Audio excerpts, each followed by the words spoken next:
up, y'all, and welcome to another episode of Worldly Church Girl. It's your girl, your host, Lillian Harshaw.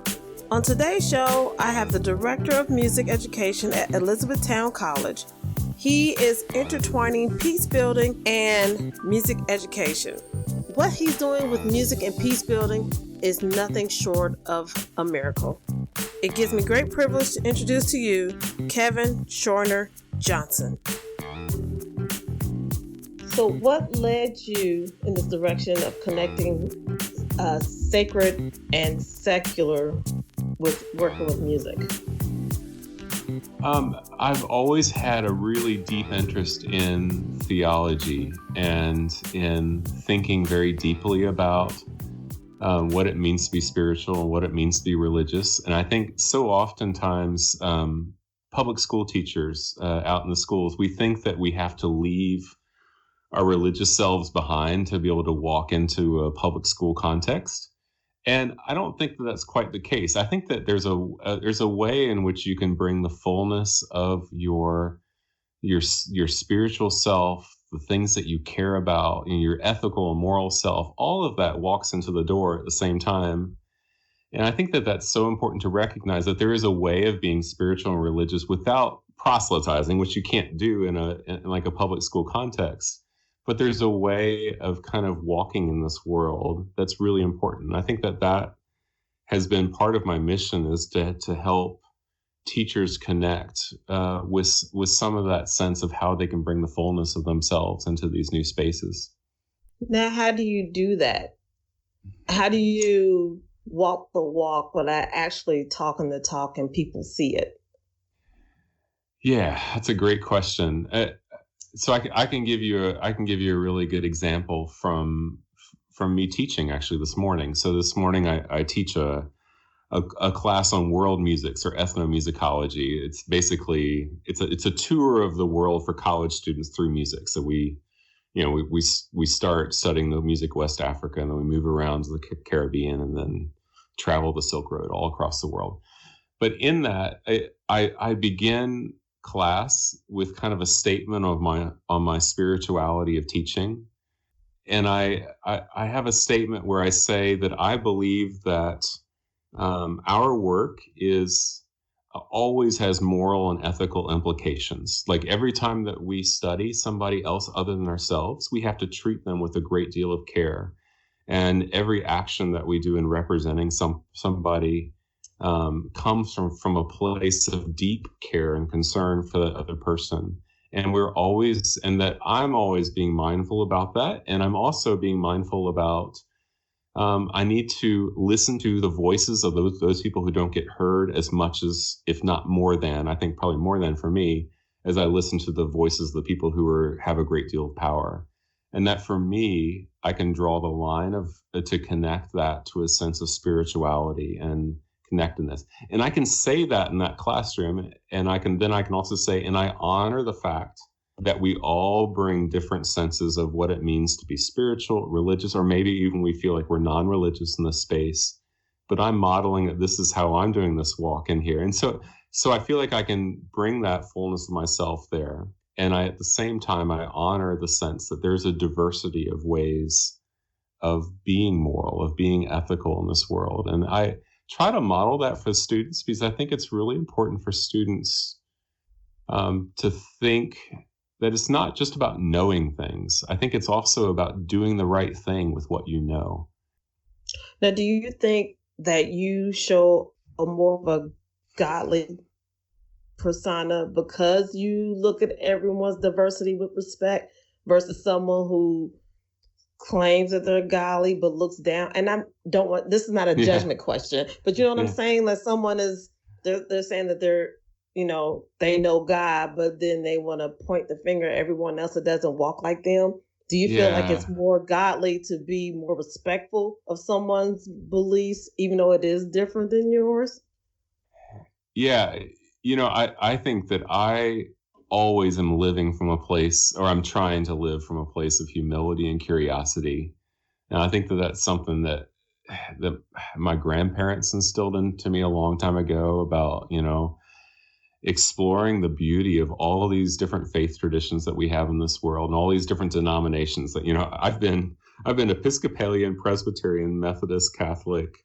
I'm now UCC, and I now have, I work in an Anabaptist institution right now, and I have a deep love for Anabaptist thought and theology. So I sure have taken my grandmother's words to heart, in that I just have such a deep sense of curiosity. And I feel like every time that I move into a new place of curiosity, I learn, for me, just another part for me of who God is as I move through the world. And I'm not scared of coming into contact with maybe things that I disagree with, because for me, it even deepens my thinking about who I am.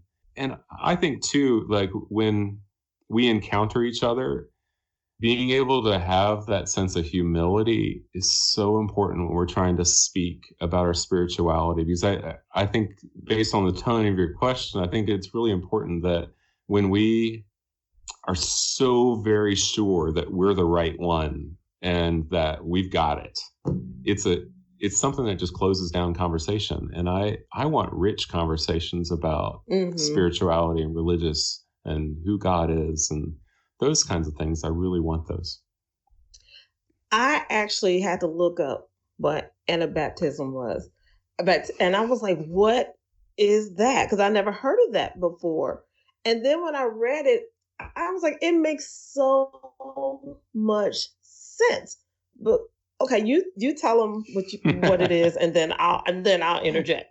So the easy way to start is that most people know who the Amish are.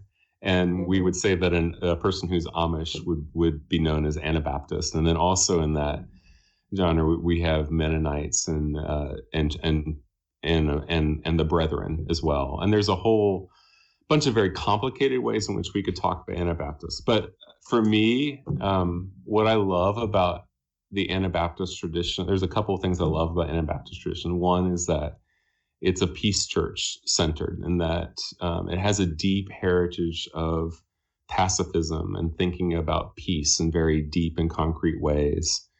And I love the way that many Anabaptists have gone out into the world with a sense of humility. And for an Anabaptist, presence is really important. So not trying to go out immediately and just change whoever it is you're trying to help. That instead you go out and you sit with somebody for a really long time, or you live with somebody and you listen as much as you try to help and do things. So that whole idea of presence is so important. And the other thing is this idea of kind of lived theology. So often, and this is something I'm guilty of, that maybe sometimes we try to overthink our theology. We come up with these really complicated ideas and ways of talking about God. And an Anabaptist will say, that's really nice, but I think I'm just going to walk the walk of Jesus. I think I'm just going to walk this walk.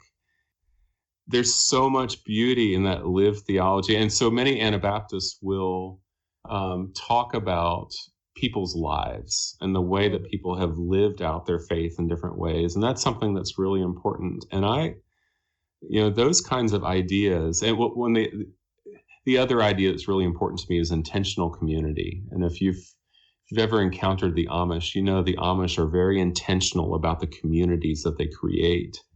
And so those three things together, I love. And I really love how those ideas work into ideas of peace. So when I Googled it, because Google is, it's the devil too, but Google. so when I Googled it, oh my God, I really need to stop Googling stuff about my health. But anyway, so I Googled it. One of the things it said was being baptized after you're an adult and you have the knowledge of what you're being baptized for, because when you're baptized as a child, you don't even know what's going on. Someone either dipped you in some water or sprinkled some water on you, but you don't even know, because most of the time you're an infant or you're under 5. Right. You still don't know what's going on. I said, so in theory, we are all Anabaptists. I mean, if you've been baptized as an adult, I'm like, and you believe in the walk of Christ, well then, hello. I'm it just blew me. We are so stuck on, like you said, a Pentecostal church. We grew up on the, if you're not Pentecostal, pretty much everybody's, you're all going to hell if you're not Pentecostal. Just basically, that's just what it boiled down to. And then as I got older and start venturing out, I'm like, well, that doesn't make any sense. How is just one church or one group of people the only ones that are going to make it? That's not realistic. That's not real. I mean, God wouldn't do that. So I understand why you ventured out. So it wasn't necessarily because you were trying to find a new faith. You were trying to broaden the faith you already had. Yeah, I think so. And also just, I'm trying to live also into the heritage of the place where I work, and channel my own college, which is Elizabethtown College. And it's got a deep sense of heritage. And I feel like that when we build from our history and our heritage, we can have a very deep and steady ground to stand on. I think that that's really important. Now, how long have you been at Elizabethtown? I'm sorry. That's all right, Elizabethtown College. Yeah, I've been there 9 years. Yeah, I love it. How did your family feel when they found out that this was the route that you were going to go? So I married a Baptist pastor, and we have a very deep love of spirituality and religion within our household, and we love to learn and we love to grow more deeply. And I think, well, there's been so many things across time, and those seeds, I brought the seeds to Elizabethtown, and as I worked in Elizabethtown, I had no idea what an Anabaptist was when I came to Elizabethtown. And then I start diving into the beauty of this tradition. And I don't know, I fell in love with the tradition.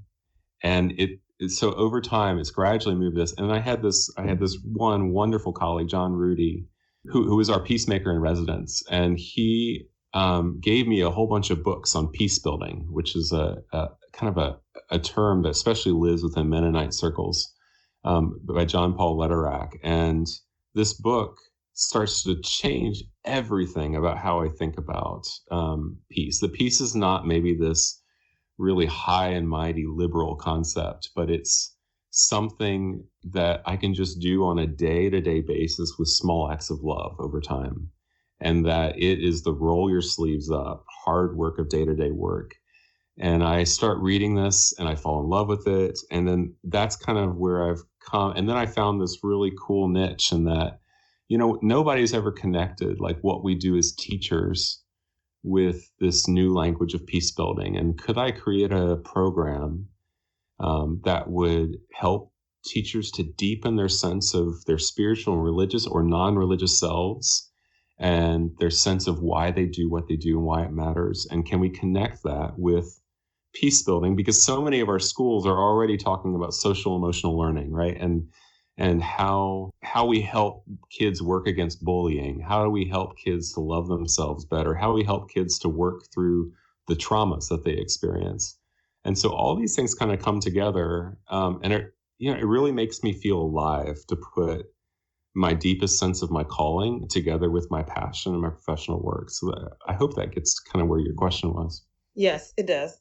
So people will know your deep passion is with music. How did you present that to the school? I mean, how did you say, hey, I got an idea? Yeah, I mean, it took a lot of work. It took about 7 years of work because the first layers of approval I went through, people thought, well, maybe the idea is, that sounds really good, this whole peace stuff, but I don't think that won't actually sell in a market, in a real world market. And so then I went out and I gathered a whole bunch of data that showed us that, hey, you know what? Teachers actually really like this idea and they care about it. And then I went through another layer with our accrediting body where they said, I don't think about this peace stuff. This seems really too touchy-feely to us. It doesn't seem like it's not real stuff. And so Then I wrote another paper about how important this was. And just over time, it's just you keep trying to convince people about it. Because I think in the world we live in today that peace can't be like this touchy-feely concept. It needs to be our day-to-day work in this world. And I think it's too important. Now, let's say someone wanted to take your class, but they don't live in your state. Do they have the ability to take your class like online? Yeah, so this master's program is 90% online.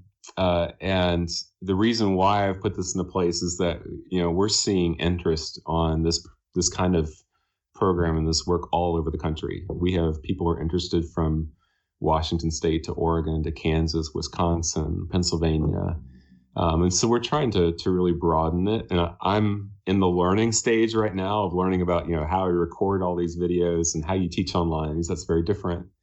We're doing that. And then we're having 1 week of in-person time during the summer because we want to be intentional about being in relationship with each other. So we'll come together for 1 week in the summer to do a whole bunch of drumming in this world music drumming curriculum as a big part of our curriculum, what we do. Okay. You keep saying drumming and intentional. First, I want to bring up drumming. I'm a drummer, so yay. Cool. And then the intentional is that I was asked in a podcast about resolutions, and I told her that I don't believe in resolutions anymore. I believe in being intentional. So I'm like, I feel confirmation. So thank God for that. That's so I was great. like, I sound real corny. So I believe in being intentional. Like, no. Yeah. But it's like resolutions, they get broken all the time. But being intentional that's something that you're going to program yourself to always do, no matter what it is. It's a word that it has a bit of religion to it on the side, because when we talk about intentions, that goes deeper than a resolution. And I think I think I've moved toward using the word because of my wife and her training in seminary, and all the times that I hear that word I hear that word in religious circles. So I moved toward that. You got a good woman behind you or beside Absolutely. you. That is awesome. Well, shout out to the wife. Absolutely. It's amazing when you're married, just how much you change each other across time. It's one of the gifts of being married. It's cool. Yes, because my husband and I, it's funny, because he was all about watching politics and the news and this, that, and other. Mm-hmm. And I was like, I'm watching Family Guy, and I'm like, I don't want to hear it. I don't care. I'm like, I watch news in the morning, then I'm done. I don't want to watch it anymore. And now it's like our roles have reversed now. It's like now I'm watching the news and he's like, I don't even want to see that crap. Turn it on something else. Turn it on something stupid. So I'm like, well, look how we changed each other. For us, it was every time that I cooked, I couldn't imagine like not following the recipe to make something. And my wife is just like throwing things together in a bowl. And she's like, if you like this, I'm so sorry. The last time you'll ever have it again, because I have no idea how I made it. And now I'm in that same kind of space. I'm just kind of throwing things together. I'm using recipes less. So I don't know. That's what it is for us. And that is funny. Because there's been plenty of times where I was like, "Ooh, I like that. You made that again." I'm like, "Uh-huh." I'm like, what I did. I didn't measure anything. I'm like, okay. And now what led you to focus on Puerto Rican community? Yeah. I think that this also connects to my curiosity. So I was doing all this nice high flying academic work. I was writing this really deep philosophy that only a few people can read because of the places where I was publishing and stuff like that. And I was like, this is all good, but I also need to do some real world on the ground work. And I need to see if all this highfalutin stuff that I'm talking about, like, does it actually work and stuff like that. And in Central Pennsylvania, we have a growing Hispanic Latino population, especially since Hurricane Maria hit Puerto Rico. We're now one of the second largest sites for Puerto Rican migration in the country, coming to Central Pennsylvania, partly because of housing prices, partly because of other things. And just some incredible people in our communities here. And so I was like, okay, so let me take this idea of presence. Let me take this idea of sitting with people, having coffee with people, being intentional about community, and let me put this into play. And so I started having coffee with people in the Puerto Rican community, in the Hispanic Latino community in the area. I started doing a lot of reading on what it meant to be Puerto Rican culture. I fell in love with Puerto Rican music, especially Los Pleneros de la 21, which is a band up here in New York City. They play bomba y plena, which is it's a Puerto Rican genre that has very strong African roots, and it's just this incredible mix of drumming and dancing where the drummer has to respond in real time to what the dancer's doing, and it's like this back and forth dialogue, and it's just incredible. And so I thought, like, what would happen if we brought all these communities from these different cities in central Pennsylvania together into one space, and we celebrated our identity about who we were in the space and I got this band to come and do this concert. And what would happen if I brought my Christian language of identity and affirmation? Like, what does it mean to actually affirm each other? The depth of who we are. And we put all this together, and we had 300 people come to this concert. The crowd was crazy. They were yelling and screaming at the band. Wow. And it was this beautiful moment. You know, I can only imagine, because I haven't been through this in my life, but you know, what does it feel like to lose your home in Hurricane Maria, have to move to a totally different place, establish new neighbors, you know, you don't know if you have a job. And then what does it mean after that to say, you know what, welcome to Central Pennsylvania. We love you. You're affirmed. You're valued. You're here. Like, that to me that's the heart. That's of Peacemaker. Powerful. Were you surprised of the turnout? I was surprised, but you know, it also took a ton of work. I went on the Hispanic radio station down in Lancaster. I don't speak a word of Spanish, and you know, I think when you take the time to build buy-in with communities, it'll work. As much as it might have been life-giving to these other people, it was life-giving to me. Because it felt meaningful, and it changed me. It changed because every person who I come into contact with over time changes me in some beautiful way. And I feel like, you know, from our Christian perspective, if we think the Holy Spirit resides in each one of us, or Jesus resides in each one of us, then those moments are coming into contact with that deepest sense of who's in each one of us, and that should change us. I don't know. No, you're right. You're absolutely right. So what would you say is the turning point in your life? Yeah, that's a great question. I don't think I can identify turning points right now, but right now I can identify turning people, maybe. So I can work with some people who have, who've so changed everything that I think about. So the first one I could start with is John Rudy, who I've already talked about just briefly, who's a Mennonite peacemaker. He's worked all over the world in different places around the country, and he fed me books. He has a very gentle presence to him, very non-assuming, and his voice is always in my head, and it's always kind of guiding me in this way towards peacemaking. Another person who I could talk about. Yeah, this is somebody who I don't talk about very much, but it was this gentleman named Aswad, and he was an inmate in the San Quentin prison out in California, and because in the Anabaptist and the Christian tradition, in some sense, we're called to connect with those in prison. I had started a pen pal relationship with him a few years ago, and he challenged me in so many new ways. He was this beautiful, deep, and complex thinker. He had incredible ideas about his faith and his religion, and just the process. Like, every time that I had to write a letter to him, I wrote like 5 drafts, because I was constantly thinking about, what it is I wanted to say to him, and also the thinking about like, what's the unjustness of the difference between my life and his life, and where he is and where I am. And so I can't say enough about how much he affected me. And I'm talking all in past tense because unfortunately he passed away just a few months ago. And so we're still grieving his life. But at the same sense, he had this beautiful idea that when he would pass away, that his spirit would be in a fruit tree. We're going to be planting a fruit tree this spring. So it's a beautiful sense of who we are. Oh, that's awesome.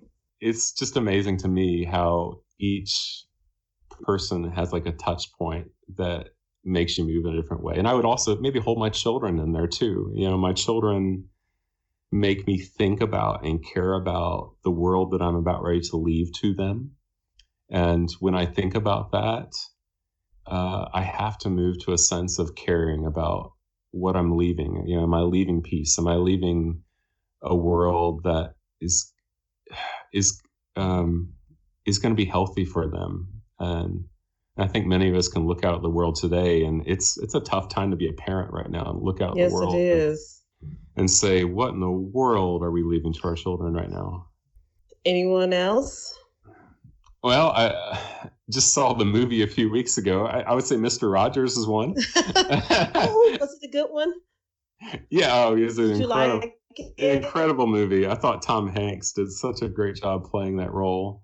But my very first podcast episode that I did was with Michael Long, who is an expert on the spirituality and theology of Mr. Rogers. I think about him a lot. I think about the way that Mr. Rogers slowed down time in front of a television camera, the way in which he looked like right into the screen and said, "You know what? I care about you." That those are acts of peacemaking. And for me now, as I do podcasting, I think that podcasting is a really cool way of doing church in some ways, because podcasting is being intentional about each other. It's about listening to each other. It's about about curating a space for these deep conversations. And there's not many places left right now in our world where we can have really deep conversations about religion or spirituality in a kind of our public sphere. So I don't know. I think podcasting is the place where I'm trying to be Mr. Rogers sometimes. And the best part, and one of the reasons why I got into podcasting is because no one can see you. So there's no judgment. They don't know who they're looking at. All they can hear is see is your words. That's it. Right. And I feel like I really like listening to people's voices too, because when you just concentrate on people's voices, like you can hear that little catch where something was really meaningful that you might not pick up because you're distracted by a video.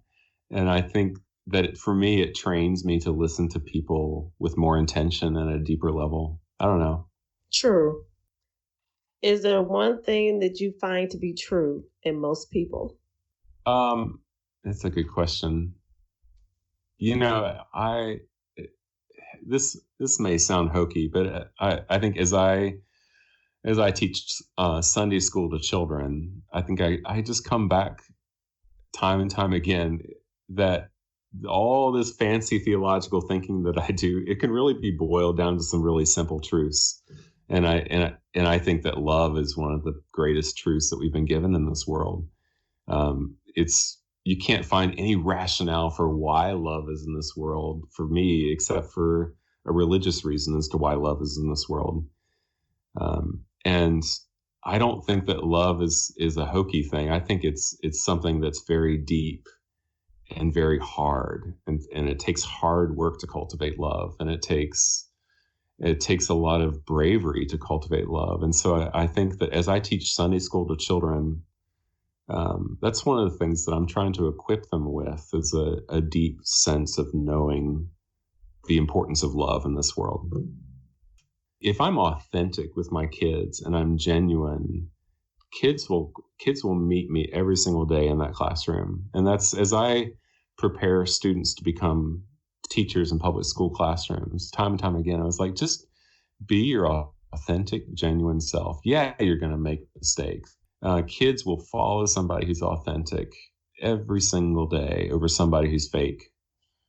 That's true. That is very true. All right, I have one last question for you, which Yeah. is funny. I've never asked a music teacher this question, but here we go. If any song could be your theme song when you walked into a room, what would it be and why? Oh my. You Boy. listen to my shows. You knew this question was coming. Oh boy. Oh gosh.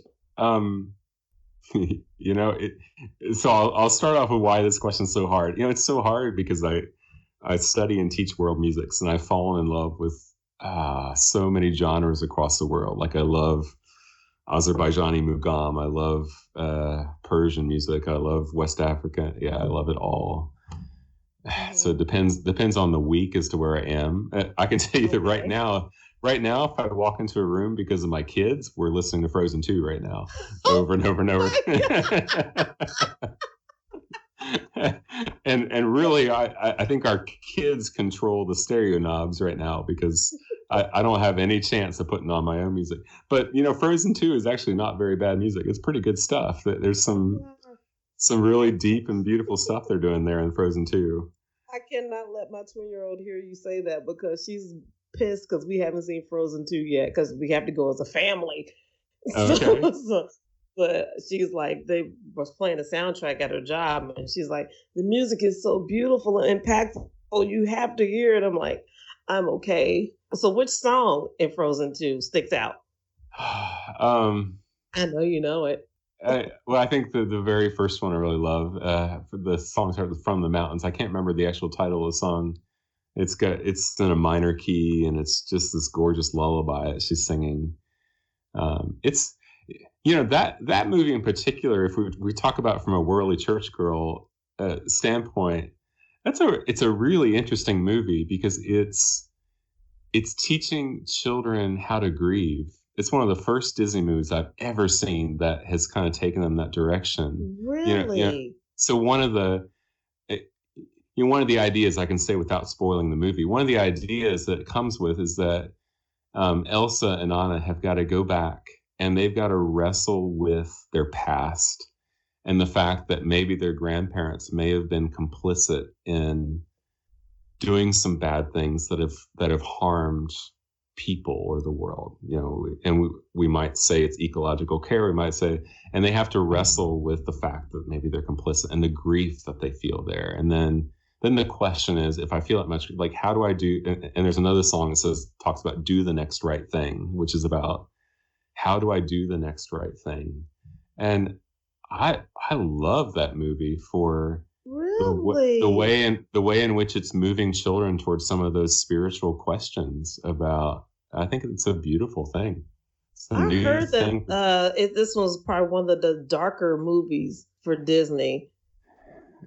Yeah, I mean it's dark if you think that grief is a dark thing, but I think from the Christian perspective, sometimes we know that sometimes darkness is a sign that maybe something new is about to be born, and if we live from that spirit of hope. So I think that we can marry that grief and that hope. I think that's so important to teach kids to live. Yeah. I'm going all deep and philosophical on you, but I think it's so important. I loved it. Now I want to go see it. Dang it. It's really pretty good. Okay. So. Oh my God. Oh yeah, I gotta go see it. God dog it. Shouldn't have asked you that question. No, I'm just kidding. That is awesome. Well, thank you so much for doing this. I really enjoyed you. Well, I enjoyed spending time with you. I really appreciate it. Great. I love the work that you're doing and the vibe that you have on your show. It's a really fun vibe. Oh, thank you. Yeah. That's not stiff. I mean, it gets the point across without being so like. I didn't want people to feel like they were being preached at. I guess that's where I'm coming from. Because you can still love God, live for God, without feeling so like you don't have a sense of humor. You're not human anymore. Yeah. You're just this spiritual floating entity all day, every day, all the time. And it's not like that. I mean, God he wants us to have joy and happiness and enjoys all the beautiful parts in life. It's not always just fire and brimstone, all the time. It's a beautiful thing. It's a joyous thing. Yeah, I think, as we look at like declining numbers of people going to church nationwide and worldwide in many ways, I think we're going to have to find new ways of doing church in the world. And from that, I love what you're doing in your podcast, because what you're doing is kind of that work of finding a new way of doing church in the world. I think it's really cool. Oh, thank you. I got to have you back on here. If you can squeeze me in your schedule, because I know you're busy. All right. And so how people can reach you? So I run this website, musicpeacebuilding.com, where we're trying to cultivate these very deep and sacred conversations about peace building. And our podcast is Music and Peace Building, Music & Peace Building. It's on iTunes and all that stuff. And then on the website, I've also got links to my email and stuff like that. So musicpeacebuilding.com is the best way to reach me for these things. Thank you, Kevin, for being on my show. And I ask all of you to check his website out. He's doing such a great work. His school is doing such a great work. It can be only commended. But if you would like to be on Worldly Church Girl, click the link below, shoot me an email, and let's see what we can do with this thing. If you're listening, hit that subscribe button. Then you'll always be updated on what's going on in the world of Worldly Church Girl. So as always, thanks for tuning in to your one and only Worldly Church Girl.